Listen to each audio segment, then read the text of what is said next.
Ćao svima, sad ćemo da razgledamo mobilni app koji imamo sad na Ragzi. Evo, ovo je moj mobilni gdje sam konektovan na isti akaunt.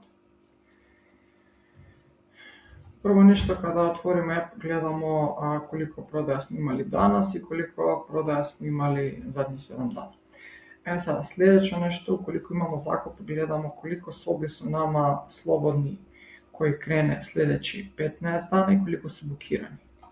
To su ove sobe koje gledate tu. 2 su slobodne, a 3 su bukirane. Ovo je već sljedeći termin gdje poslije nekoliko dana ovaj view se refreshira. Šta drugo imamo na mobilni app? Imamo simple kalendar. Evo, možemo da pretražimo tu, recimo, ajde, od 16.5. do 30.5.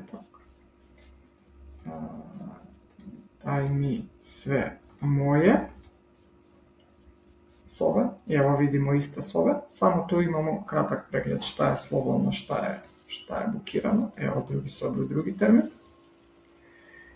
Ili možemo da vidimo statistike, odnosno da vidimo rooming liste i putne liste.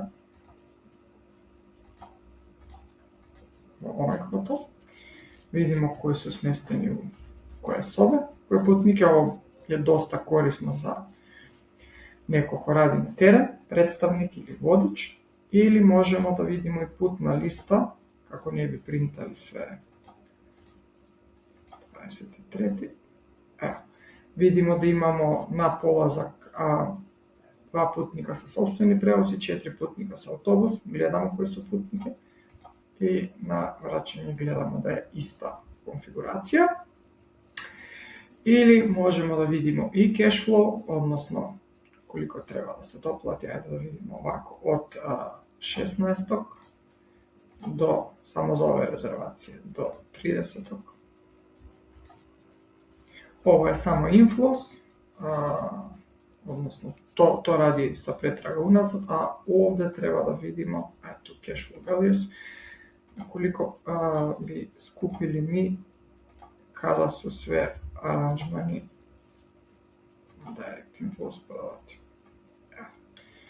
I ovo je stanje što treba, što očekujemo da se doplati i najbitnije imamo deo notifikacije, šta nam omogućava brzi i jednostavni pregled na koliko je prodato i koliko rezervacije su zatvorene prethodni dan i šta treba danas da radimo, odnosno koliko imamo otvoreni rezervaciji. Ovo se refreshira svaki dan kako bi bile u tek šta se dešava u agenciji i ne bi propuštili ništa.